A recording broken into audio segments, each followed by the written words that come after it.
O que que já tem de investimento, né, assim, o que a gente já estudou um pouco, foi o caso da Solinvtech, se você quiser contar um pouco sobre ela, mas o que que de fato vocês estão buscando, se fosse geralmente quando a gente traz um gestor aqui, ele vem de, gestor de ações, ativos líquidos, então ele faz lá a empresa tem que ter founder mindset, tem que ter o ROI não sei o quê, tem que ter não sei o que lá. O que que seriam os KPIs ali, os bullet points para vocês É, preencherem e investirem numa empresa? primeiro que a nossa filosofia de investimento é uma filosofia de longo prazo. Então, o mercado nos categoriza, eu sou muito cuidadoso nessa categorização, como uma gestora de ativos alternativos. Tá? E uma gestora de ativos alternativos, ou seja, ativos primordialmente ilíquidos, focados na cadeia de segurança alimentar, transição energética e economia de baixo carbono. Então, o nosso foco não é setorial, o nosso foco é em cadeia produtiva e nessas visões de longo prazo. Portanto, na hora que a gente tem esse entendimento das teses de cada cadeia produtiva e constrói os relacionamentos naquela cadeia, a gente vai expressar isso através de vários produtos. Então, a gente começou nossa jornada com um produto de private equity, através de um fundo monativo que é a Solinvtech, a gente vai falar um pouquinho. Estamos agora em captação de um fundo de crédito de infraestrutura, e no longo prazo a gente vê outros fundos e outras categorias emergindo, como por exemplo fundo de equity para infraestrutura, quem sabe no futuro real estate, quem sabe no futuro venture capital, e toda a categoria e classe de ativos, né, que os gestores ditos como alternativos têm. Exatamente por isso, a gente vai entender as cadeias produtivas, construir os relacionamentos e expressar nossas teses de longo prazo através de diferentes produtos nessas cadeias. E assim, o que a gente busca? A gente busca o conceito de partners of choice. Então, são parcerias de longo prazo. Quem são os parceiros que a gente está buscando? Exatamente a turma que preenche aquela casquinha do meio que eu falei. Bons implementadores de ativos reais no Brasil. Vulgos, bons engenheiros. Então, a grande maioria dos nossos parceiros, né, sejam parceiros de co-investimento ou parceiros como investidas nossa ou empresas que vão tomar nossos empréstimos, a gente busca uma boa capacidade de implementação de projetos. De novo, seja um projeto agrônomo, seja um projeto de saneamento, seja um projeto industrial, seja um projeto logístico, isso aqui é um ativo escasso no Brasil. Uhum. E quer falar um pouquinho então da Solinvtech? Bom, vamos lá. Então, assim, o que é a Solinvtech, tá? A Solinvtech foi o nosso primeiro investimento justamente porque ela é um ótimo case para expressar essa nossa visão da sustentabilidade lucrativa.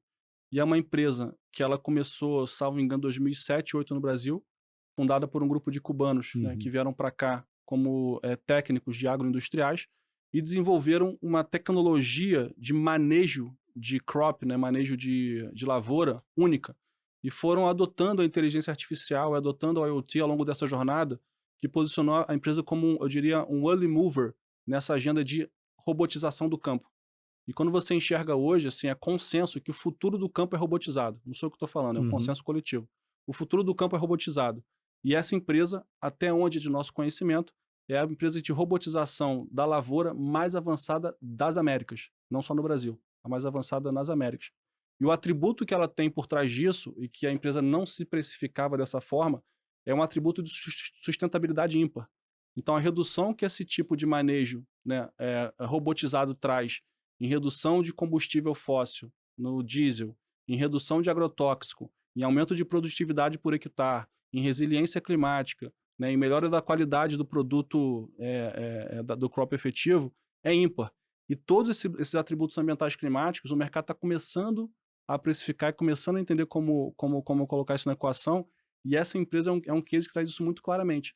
Uma empresa de eficiência, né, agrícola, né, que é a principal robotizadora do crop brasileiro das Américas, mas que tem unpriced, ainda não precificado, esses atributos ambientais e climáticos, que a gente tem uma visão que dá para valorizar bastante o negócio através da emergir esse tipo de atributo. Então, é um exemplo bem claro de como é que a gente está enxergando essa tese da descarbonização produtiva, baseado em eficiência, baseado em inovação e trazendo preço para a resiliência climática, para o menor impacto ambiental, etc, etc.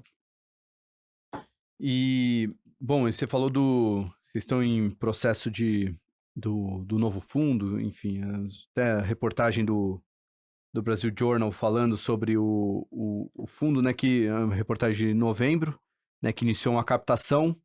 E a expectativa é que o book building aconteça no dia 20 de dezembro, né? Eu Isso. chamo de última sexta-feira útil. 19, fechamento é 19. Isso. Que o 20 de dezembro é a última sexta-feira útil do ano, porque depois vem Natal e Ano Novo. O objetivo é de levantar 400 a 500 milhões de reais, um retorno-alvo em um spread de 1 a 2% sobre a NTNB, e a ideia é fazer de 10 a 20 investimentos. E os projetos focados em infra, em setores como saneamento, transporte, mobilidade, energia e logística. Enfim, esse fundo vai ser listado, né? Como eu já tinha falado. Como é que estão, o que dá para falar? Vamos falar de infraestrutura, então? Mais fácil, Ufa, né? Do que vamos falar lá. do fundo em si, né? Não, vamos falar de infra, a gente vai chegar no fundo, tá? Então agora vamos fazer um parênteses aqui na nossa história. Aliás, vai começar uma nova história, um pouco longa também, mas é bacana. Tá, não, é porque eu até anotei aqui, queria falar da captura do ASG, mas depois a gente fala disso, porque você soltou em algum momento, queria que você desse a opinião disso. Mas... Vamos falar agora então de infraestrutura, Salomão, vamos lá. Antes de falar do fundo, eu preciso contar um pouco da história de infra, porque vai mostrar a nossa cabeça de quão transformador é o ciclo de infra que a gente vive no Brasil atualmente, tá? E eu gosto de começar essa história nos anos 90, quando a gente teve lá a estabilização monetária, plano real. Então, pela primeira vez na história recente, o Brasil conseguiu fazer um mínimo horizonte de longo prazo, né, para investimento de duration mais longa. E ali começa o ciclo anterior da infraestrutura brasileira, que vai do meio dos anos 90 até mais ou menos metade da década passada. Esse ciclo de 20 anos, ele foi muito emblemático em 3 setores. Setor de rodovias, e aí você tem como a CCR, né, como a grande empresa que emergiu, a exemplo desse setor que consolidou. O setor de telecomunicações, com as agendas de privatizações de telecomunicações. E o setor elétrico, né, onde o Brasil amadureceu pra caramba na sua regulação do setor elétrico, e até um destaque a nível internacional. Então, esses 3 setores, eles marcam esse ciclo de 20 anos da infraestrutura brasileira, só que esse ciclo ele foi gerido numa filosofia de infra centralizada. O que é isso? É uma gestão da infraestrutura nacional de forma centralizada, onde você bota poucos players controlando, né, operando aquele setor, com muita barreira de entrada. E quais que eram as barreiras de entradas naturais, né, que eram postas ali para controlar, né, os entrantes e os participantes desse setor? Primeira barreira de entrada era relacionamento com o poder público. Então, como os contratos eram novos, né, e em mutação e sendo ajustados ao longo do tempo, para jogar esse jogo você tinha que ter uma capacidade, uma disponibilidade de se relacionar muito próximo e intimamente com o setor público, tá? Porque o contrato ali estava, de certa forma, maleável. E isso era uma barreira de entrada grande para muita gente. A segunda barreira de entrada é informacional. E parece besteira, mas você tem informação de engenharia. Se tem mais VPL, você fazer uma rodovia no sul, um porto no nordeste, uma distribuidora no centro-oeste, é algo muito relevante e que, né, faz a tua alocação de capital de recurso humano ser vida ou morte. E poucas e grandes empresas de engenharia, né, grupos econômicos, tinham acesso a essa informação. Então a informação era, entre aspas, escondida ou rarefeita. E a terceira barreira de entrada era o financiamento. Então, financiamento no modelo baseado em bancos de fomentos com alto nível de subsídio, e quando você bota crédito com alto subsídio, naturalmente o técnico que está aprovando aquela linha, ela pede toda a garantia do mundo para você. Garantia, fiança bancária, aval corporativo, teu carro, tua mãe, tua casa, teu pai, etc. E o investidor ele tem que dar, senão ele está fora do jogo. E aí isso fez com que só empresas com grandes balanços disponíveis no Brasil, com capacidade de dar aval ou fiança bancária, conseguiam jogar esse jogo. Então você tinha a barreira de entrada de relacionamento com o poder público, a barreira de entrada informacional e a barreira de entrada de financiamentos. E aí, quando esse ciclo se exaure ali, no meio da década passada, mais notadamente 2015 e 2016, o Brasil é forçado a tomar um novo posicionamento de política de Estado para infra, que é o que a gente chama de modelo de infra descentralizado, reduzindo as barreiras de entrada para ter mais competição no setor e ter uma quantidade maior de agentes.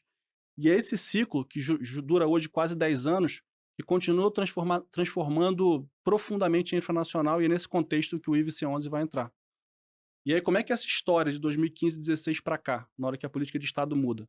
Então, como é que o Brasil foi atacando a barreira de entrada a barreira de entrada de relacionamento com o poder público? Uma série de marcos legais e regulatórios que trouxeram mais segurança no relacionamento público-privado. E aí você pode citar, por exemplo, o novo marco legal da concessão, o novo marco legal do saneamento, a nova lei de recuperação judicial em falência, novo marco legal do setor elétrico, marco legal da cabotagem, da ferrovia. Então você foi fazendo a criação do PPI em 2017, Programa de Parceria de Investimento, Então foi feita uma série de leis e regulações que tornaram nossa infra mais robusta e mais segura, reduzindo a necessidade de proximidade íntima público-privada, né, trazendo mais gente para o jogo. E aí, quando eu chego no BNDES em 2019, a demanda que eu recebia do mercado era atacar a segunda barreira de entrada, informacional. E a demanda era dos investidores. Montesano, a gente precisa de um pipeline de projetos de infraestrutura de longo prazo e grande. A gente tem capital para botar no Brasil. Agora, para mobilizar uma plataforma de pessoas e investir naquele grupo para poder participar dos leilões, eu tenho que ter segurança que primeiro tem volume, que eu vou conseguir captar recurso de alta escala para, né, ter um AUM grande e pagar o time, uma escala mínima. E segundo, ter recorrência. Eu vou montar o time, vou perder um leilão, perder 2, perder 3, ganhar o quarto. Perco o quinto, perco o sexto, ganho o sétimo. Então essa agenda, essa demanda, né, de grandes pipelines de projetos recorrentes e diversificados em setores foi um mandato que eu recebi do mercado em 2019 e foi daí que veio a tese de montar a fábrica de projetos. E aí, Salomão, você vê como é que é o potencial de um produto financeiro quando ele tem demanda reprimida. A gente montou de pé essa fábrica de projetos em 2019 e, cara, em 2021 a gente chegou a ter, em 2022, $500 bilhão de capex potencial nos projetos geridos só pelo banco, só pelo BNDES. Sem contar todos os outros projetos no Brasil. Tá? E aí que você mencionou dos 35 leilões que a gente realizou, todos eles, 100% deles, bem-sucedidos. Porque a demanda reprimida era tão grande, na hora que você reduziu primeiro a barreira de relacionamento público-privado e conseguiu reduzir a barreira informacional e dando informação de qualidade para os bidders, a taxa de desconto cai e tem mais competição. E aí, derrubada essa segunda barreira, né, eu diria, não derrubada, mas endereçada a cultura, o funcionamento do setor que derruba ela, vem a terceira barreira, que é o financiamento. E aí, quando a TLP é criada em 2017 e vem ano a ano gradualmente sendo reduzida, força que os bancos de fomento eles se alinhem no financiamento junto com o poder privado. E a gente vê aquele boom de debênture de infraestrutura acontecendo no Brasil desde 2018, 2019, e o negócio hoje é um volume cavalar, alongando o prazo do mercado de capitais para infra. Só que dentro desse contexto tem um tipo de financiamento que ainda é carente no Brasil e que a gente começou a atacar lá a partir de 2021, que é justamente o Project Finance, ou financiamento com foco no risco do projeto e não com foco no risco corporativo. Isso aqui parece um detalhezinho bobo, tá? Mas qual é a diferença? É transformador para a infranacional. Transformador, tá? Primeiro que esse Project Finance, ele viabiliza a entrada de outros tipos de operadores. Então, aquelas grandes empresas com grandes balanços no Brasil, construtoras ou empresas listadas, elas continuam participando do setor com corporate financing. Tá tudo bem, isso é legal, isso é bacana, isso é importante. Agora, por exemplo, uma empresa estrangeira que não quer dar o aval da matriz dela para operar no Brasil, ela precisa de um limited recourse e garantir que só o recurso que ela está botando no projeto que vai ser o passivo, vou chamar assim, que ela pode ter no projeto. Ou, por exemplo, um operador financeiro, um fundo de investimento que não pode dar aval, não pode dar fiança. Ele não pode, né, dar o aval ou a fiança bancária para ele ficar muito caro, então ele precisa desse produto. Ou, por exemplo, empresas de pequeno e médio porte que se consorciam, não tem um balanço robusto para dar aval, mas consegue botar o action naquele projeto. Então, o Brasil ele tem a carência dessa demanda de produto financeiro. Tá? E aí, quando a gente fala isso, parece algo, uau, super sofisticado, um negócio assim. Meu amigo, nada. O Chile faz isso há 15 anos. O México faz isso há 10 anos. A Colômbia faz há 10 aanos. O Peru faz isso há mais de 10 anos. Então, nossos vizinhos aqui, eles já fazem isso. E por que o Brasil, hoje, ele tem essa deficiência no Project Finance e vírgula essa oportunidade? Voltando à fita, né, lá para trás, porque justamente a infra, por ela ter sido promovida, né, no início desse século, por um crédito subsidiado, os bancos de fomento dominaram o jogo, o subsídio afasta o mercado de capitais e afasta quem? Primordialmente, os fundos de pensão. Se você olha globalmente, o grande credor de projeto, né, na maioria dos países do mundo, são os fundos de pensão. Só que eles não tiveram a oportunidade de jogar esse jogo no Brasil, tanto porque se acostumaram com uma NTN alta, mas mais que isso porque os bancos de fomento botavam uma taxa abaixo da taxa NTNB, então o mercado era corrompido. Então isso fez com que o nosso mercado de financiamento de projetos no Brasil, em termos de sofisticação, em termos de qualidade de projeto, em termos do ecossistema que prepara isso, ele ficou atrás, ele não se desenvolveu. Então a gente tem hoje uma oportunidade e uma carência de colocar de pé financiamentos com recourse em projeto que o Brasil está começando a patinar, está começando a engatinhar agora. Isso aqui vai mudar a infranacional, tá? Vai mudar completamente a infranacional. E aí eu vou te dar aqui um parâmetro um pouco mais macro, tá? Além desse financiamento de projeto, ele permitir que esses outros operadores, como gringos, financeiros e empresas de pequeno e médio porte participem no jogo, é a única forma com que a gente vai conseguir chegar no investimento de 400 bi ao ano de infraestrutura no Brasil. A gente investe grandes números hoje de 200 bi. Precisamos chegar a 400 bi. Sem o Project Finance, não há balanço no Brasil para isso acontecer. Por quê? Na hora que você opera com Corporate Finance e aval, né, corporativo ou fiança bancária, o que acontece no teu portfólio de projetos? Eles viram one risk, eles viram uma caixa única de risco. Então você tem que projeto A, B, C, D, F, Z na mesma empresa, na mesma holding. Na hora que você cruza tudo isso aqui com aval corporativo, basta um projeto dar errado e o castelo de carta acontece. Vai tudo caindo. Então, se você é uma empresa operadora, né, que está dando aval para os seus projetos todos, você está committed com aquele risco integral e nenhum pode dar errado. Tá? Na hora que você converte isso, hipoteticamente, para um modelo ring-fenced, em que cada projeto é isolado, se um der errado, você tira ali o dedo, o corpo continua vivo, a vida que segue. E aí, se você olhar na década passada, o que aconteceu com grandes grupos de engenharia e grandes grupos de infraestrutura, né, que um deu errado foi empacotando um atrás do outro, mostra qual a limitação que isso traz. Então, assim, as empresas brasileiras, para ter balanço suficiente para chegar nos 400 bi ao ano de investimento, elas precisam sair do Corporate Finance para o Project Finance. Precisam. Não tem balanço, não tem capital para isso.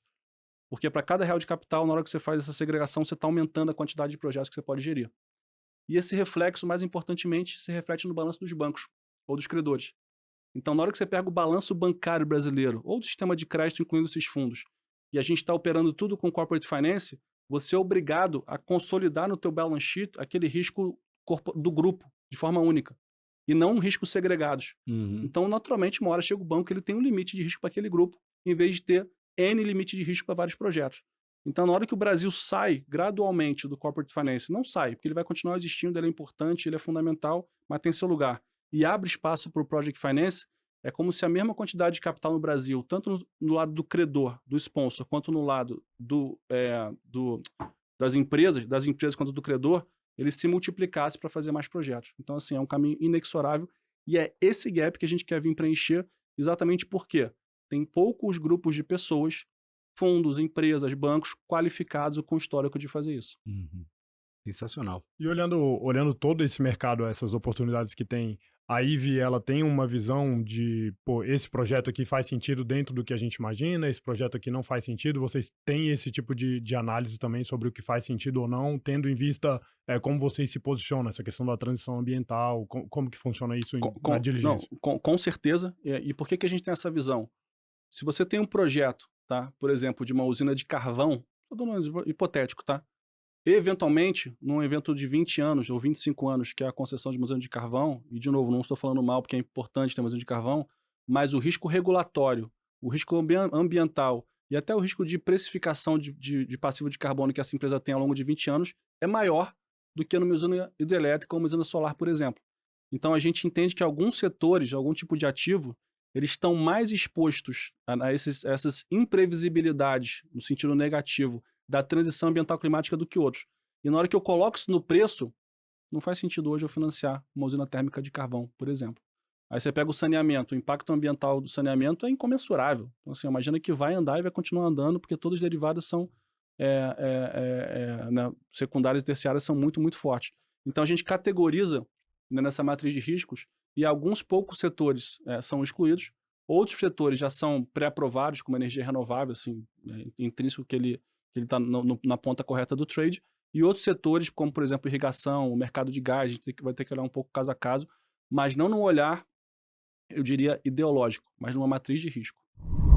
Gostou desse corte, né? Então que tal assistir o episódio completo? Clica aqui e assista ele na íntegra. Ou então você pode clicar aqui e ver mais um corte desse mesmo episódio.